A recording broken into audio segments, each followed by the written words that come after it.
Hello, good afternoon again. My name is Samantha Kuhn, and I'm one of the Youth Services Specialists with the Mvskoke Nation Youth Service Department. And I just want to thank you all for joining us today, and welcome back to another presentation for our Mvskoke Youth Cultural Arts Mentorship Program.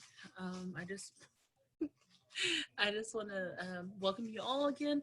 And if you are experiencing any technical difficulties or anything, please just let us know. You can comment in our chat box, or you can actually give us a call if you're online or on the phone listening in. And that number is 918 777 3361.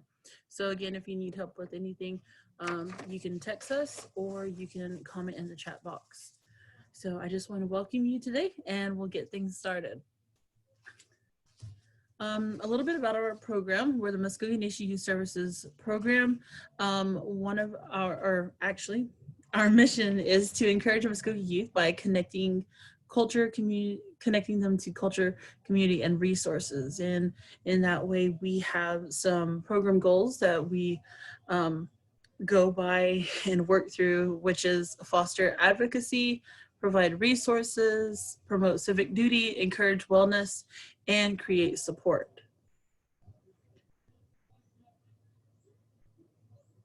Okay, let me see here. With this program, with our presentation today, actually, we're going to focus on the last two, which is to encourage wellness and create support. So I would like to welcome in one of our presenters. And we don't have a poll today, but if you would like to comment in our chat box, if you can find the chat box located on your screen, if you can tell us if you are a youth ages 24 and under, you can put youth in there and how many is with you if you're watching in a group. Or if you are an adult 25 and up, please let us know that. We'd greatly appreciate it.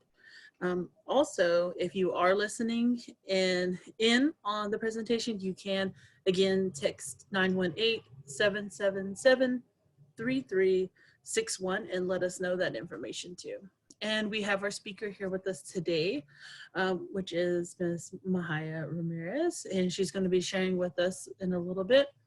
And one of the things I do want to talk about is the program, our cultural arts mentorship program. It was actually a 1-year grant that we were awarded from the First Nations Development Institute, and to create this program. And so the program was actually not mentored. It was actually developed along some of the guidelines as for a mentorship program called For Girls Becoming, and that was founded by Joy Harjo and Jennifer Forrester. And so they actually provided a lot of guidance and resources for our program. And so we're really thankful for them and for their leadership and guidance in our program. And so we're going to talk with Mahiya right now. She's going to give us a little bit of insight, and I hope you enjoy the time that you have here with us. And so I'm just going to introduce Miss Mahiya Ramirez and her presentation today. Isjay Songo Mahiya Ramirez Jahajifkudos, Amajoga Balan Global Gaganothlegidos, Amidola Gidos. Hi, how are you? My name is Mahiya Ramirez. I'm 17 years old. My tribal town is Nyaka and my clan is Raccoon. And today I'm just going to be telling you guys a little bit about my mentorship, which I had chosen flute making, traditional flute making. Okay, next slide. So on the why flute making, I chose it because I wanted to carry out that tradition in our tribe. There's only about 3 well-known flute makers, so I wanted to be able to carry out that tradition. And then the other one is physical and mental benefits. So it actually helps like with anxiety and stuff. It helps with cancer and hospice patients, and it like can slow your heart rate down a lot, and it actually helps with your lungs because you can expand your lungs a little more to a fuller capacity. Next slide. So my mentor is Nelson Scotty Harjo. It's actually kind of a funny story because when I was little, my grandmother had bought me a few of his CDs. And he doesn't know this, but I used to listen to him and I used to fall asleep to him at night when I couldn't sleep. And so that's how I was first got to know who he was. And I didn't think, almost 10 years later, I'd be working with him making my first cedar and bamboo flute. So I thought that was pretty cool that we got to work together. Okay, the next slide. So for the history, it says legislation. There is an act that was made in 1990 called the Indian Arts and Crafts Act. It talks about how I can only say that it's a Native American flute. If someone that was non-Native made a Native American flute, they would only say that it's in the Native American style. They couldn't say it was a Native American flute because it was made by a Native American. So that was made in 1990 to protect that stuff. And then DeSoto, if you go to the next slide, that gives you a visual example. When DeSoto met with the Creeks, the warriors were actually carrying one of the chiefs on something like that, and there were children surrounding him playing flute. So if you look on the right in the back, there's a man playing a flute. And DeSoto kind of described them as awful sounding whistles, but he didn't understand the traditional side of that. So if you go on to the next slide, that's the inside of a flute, cedar or bamboo or river cane. That's what it's going to look like, the inside, once you fully have it completed. Your airflow, let's see, this is my cedar flute. So the airflow is going to come through this hole right here.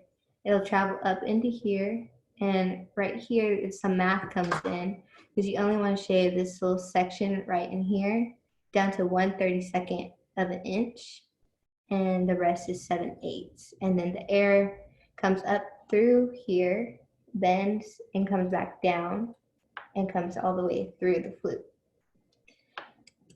So in the next slide, it kind of explains that a little more and how the airflow travels through.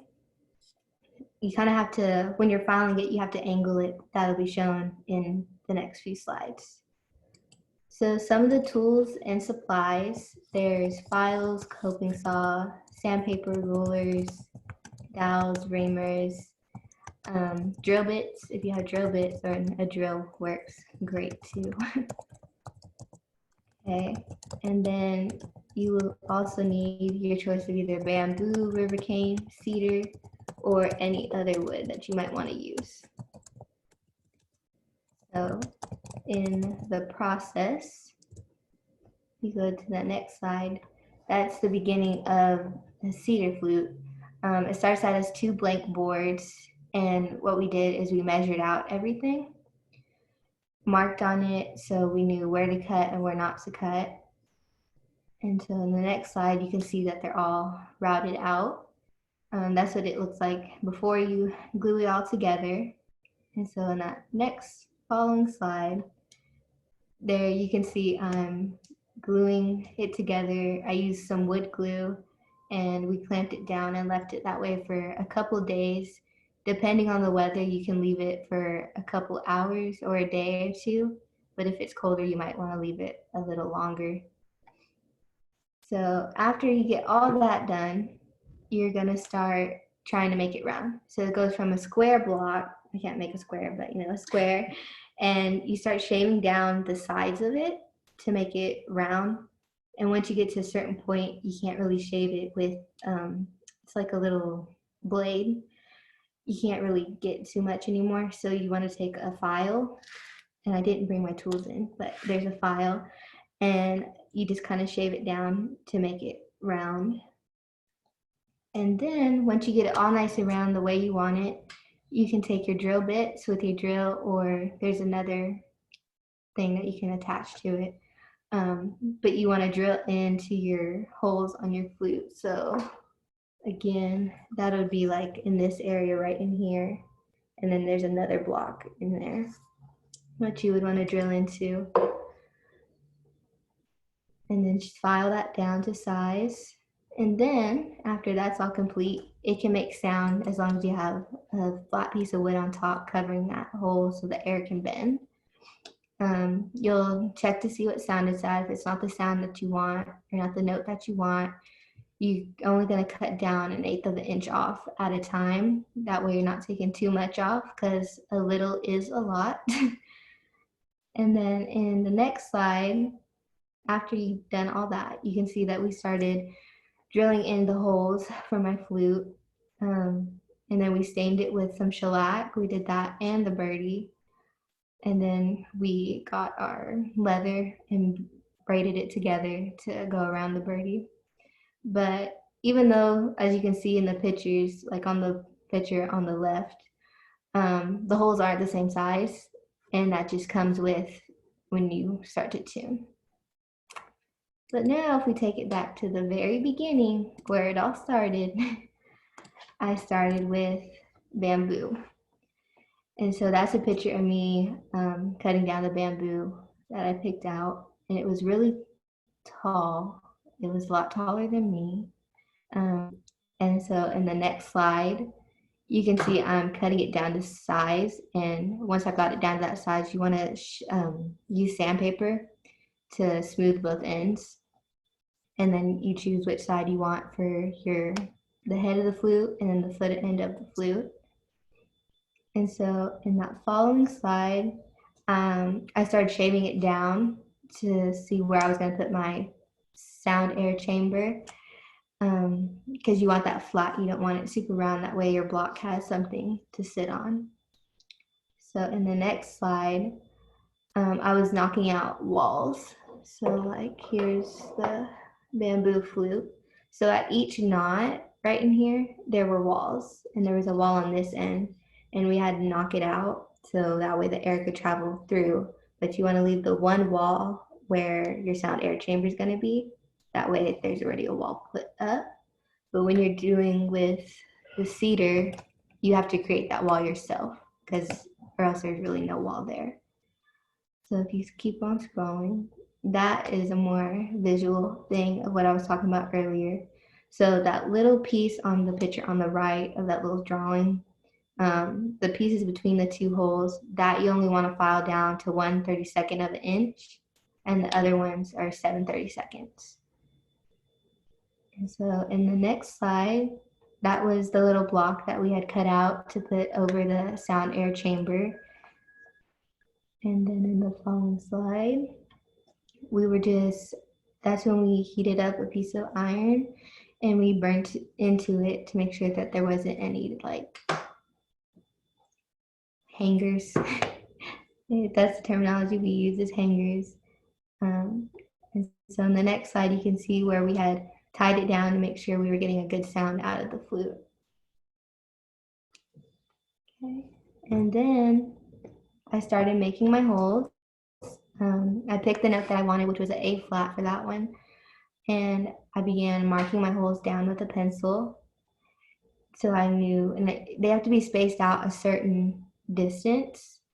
And so then after, you want to slowly drill into it with a drill bit. You don't want to go too fast or apply too much pressure, because you could break and crack your flute. And then you want to take a reamer and just slowly widen up the holes. You don't want to, remember, like I said earlier, a little is a lot. And so in the next slide, you can see that I am tuning the flute, and we're kind of shaving a little bit to make sure the air flows just right when tuning. And then in the following slide, we were just burning onto the bamboo. So like on this side, you can really see it right here. There's that little dark spot where we had put some heat on it to just spruce it up a little bit. And so in the next slide, you can see where I'm adding the finishing touches to that flute.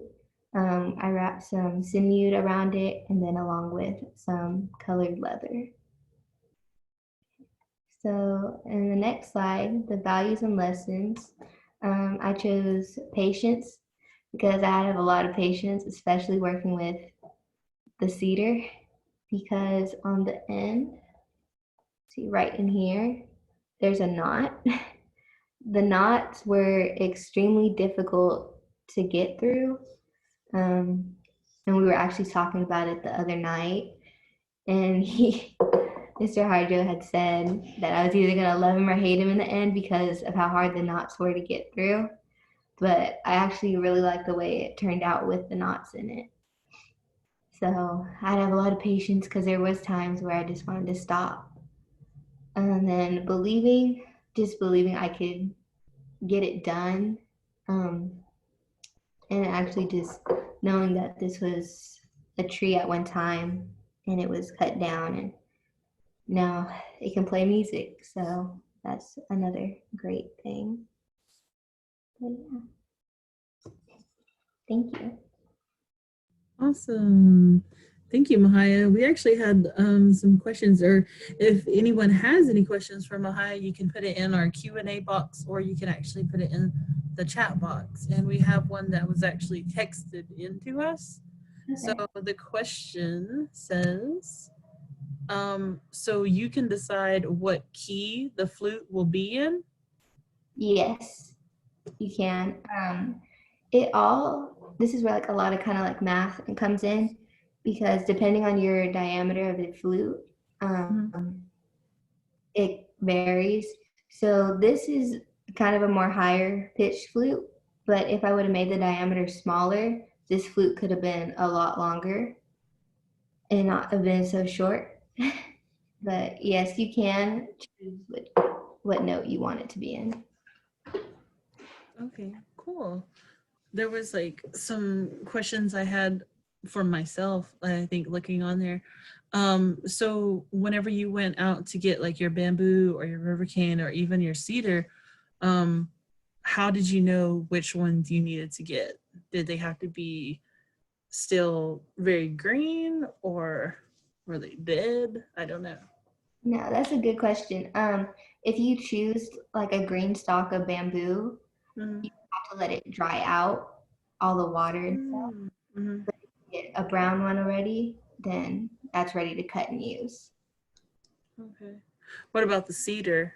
Like how did you choose that one? Well, it was just 2 blocks that you could get at like Lowe's. Oh, okay. I thought you went out. No, if you use like cedar from a cedar tree, you would have to cut the tree first and then take off all the bark. But the sap is really sticky and can get on your skin. And if it gets on your skin, off for a while, and you'll just have like a really dark brown spot on your hands. So I'm taking it you tried that before? I was going to attempt to because it is in my backyard. Oh, awesome. So far I'm not seeing any other questions, but if you guys have any questions, put that in the Q&A or in the chat box. But we actually have Nelson with us, joining in with us too. So Nelson, is there anything you would like to say too? I tell you what, can you hear me okay? Hello? Yes, we can. Yes, we can. Okay. You know, I tell you what, this was really a treat. This is really a treat. You know, I taught at the college for about 7 years teaching flute making, cedar and bamboo flute making. And it's something, this was really different than that because I was kind of like the basket weaving class, so they thought, but I had a lot of students who didn't really like it very much because the difficulty that really comes into it. But because of the short period of the college that they had me doing on the semester, there wasn't really much that I could show other than just helping them to make a flute. But the time I got to spend with Mahiya, now I thought that was really nice because I got to share a lot of different aspects of what it really takes to make a flute.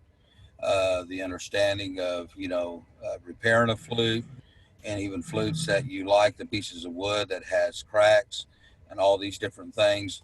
these are the things that I thoroughly enjoyed about, doing this mentorship, because number one, it allowed me to do things that and share things that otherwise I would not be able to share.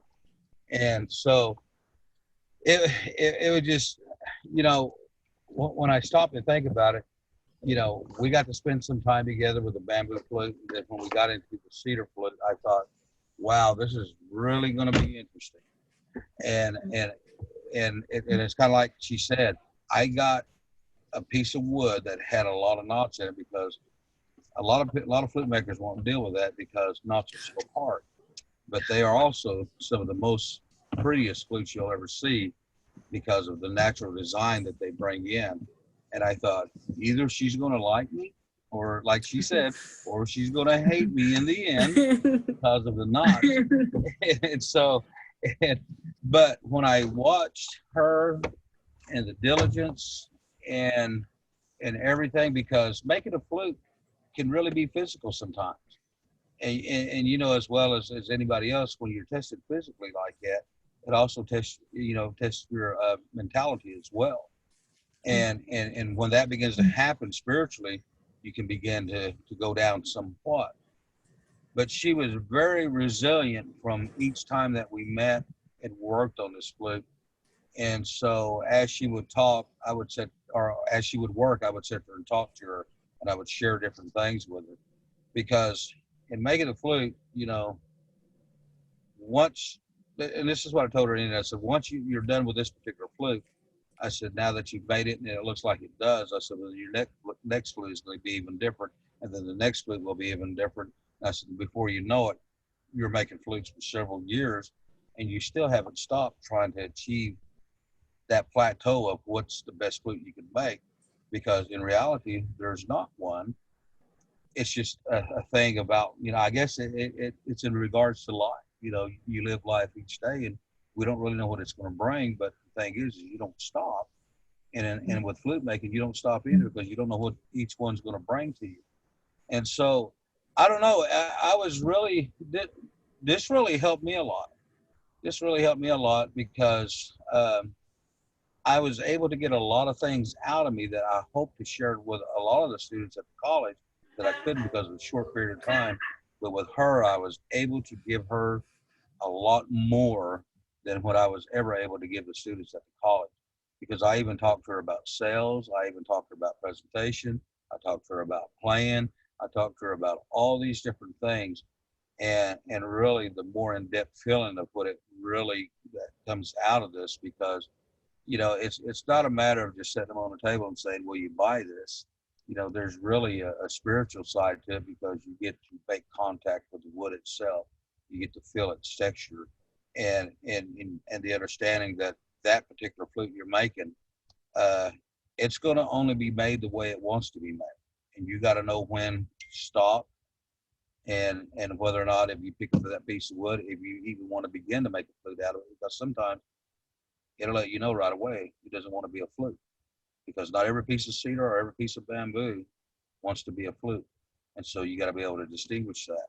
And so it was just so neat watching her. And the best part that I always have, and I mean, this is the best part that I love about doing this, is when she finally finished her true sound hole, she put the piece of block on top and she blew into it and heard her first sound out of something that she created with her own hands. That's the best thing you can see, because you get to see the biggest smile ever. And that's what she did. And I knew she would, and I was just waiting for that time. And then we got all the holes put in, and she was able to play it, and she was thoroughly excited. And that made me happy. That made me happy, because now she has the ability to make an instrument that she can play music on, and she has the ability to do that with her own hands. And so I was really honored to be able to teach her, and I was just honored to be a part of this program. And she did teach me one thing, and that was last night when was trying to do some of the finishing touches so she could present the flute. She brought me some cucumbers and some lime and some other things. I never, I can't remember what that stuff was called, but she put it on there, and it was really good. That was really good. But really, she taught me a lot more. She taught me a lot more. It just really allowed me to, you know, sometimes you get so full of knowledge and different things, and you don't have nowhere to displace that or put it somewhere or give it, have no way to give it out. It's really tough carrying that with you. And she allowed me to empty myself a little bit more so I could even learn more. And so, you know, she helped me in a lot more ways than she will ever understand. So again, I'm really thankful that she asked me to do this, and I'm just again really honored that I had the opportunity to be able to do this for with the youth services group. Hello. Thank you, Nelson. Thank you, Nelson. That was good words. We had another question for Mahiya in the box. It says, we're very proud of you, and it's from Louisa, Suda, and Cassandra. And they asked, do you think you'll be playing any songs at any of the events now?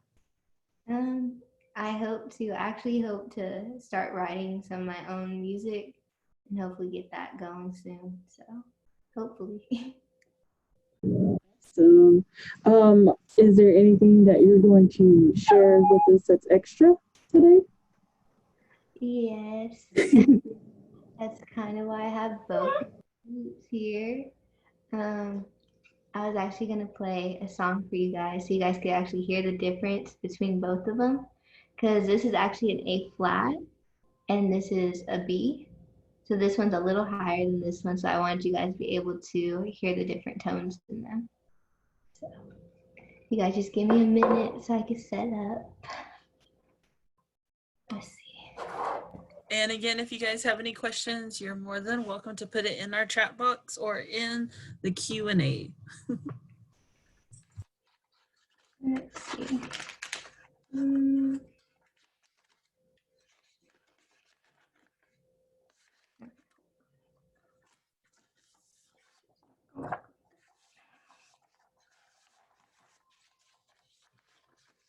We'll do a song that almost everybody should know. Let's see if I can get this.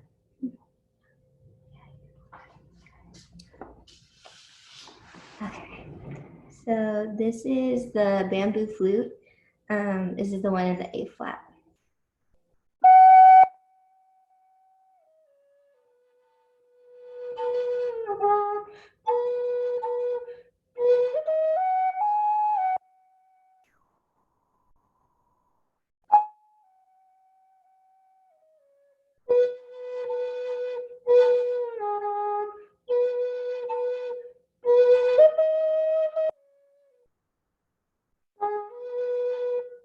So that's on this one.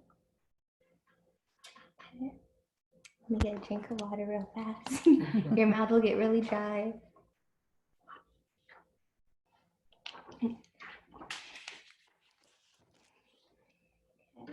And so this one is a B.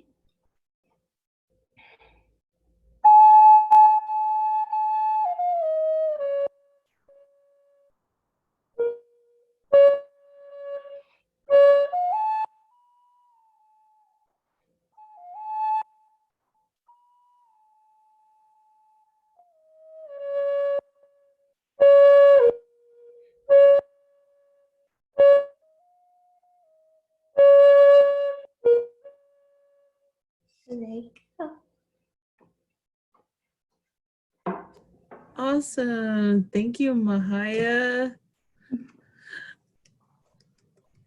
I was like, I don't know if you can hear my applause, but I applause. So thank you again for joining us and sharing with us what you've learned as a part of your mentorship. And thank you for everyone that was joining us live. And even if you're listening to us or you're going to watch the presentation again, you can go to our YouTube page actually, and you can watch all the previous presentations and stay tuned for our future ones. We have a couple more left, and So I hope you enjoyed today. So thank you, Mahiya. And thank you everyone that has joined us.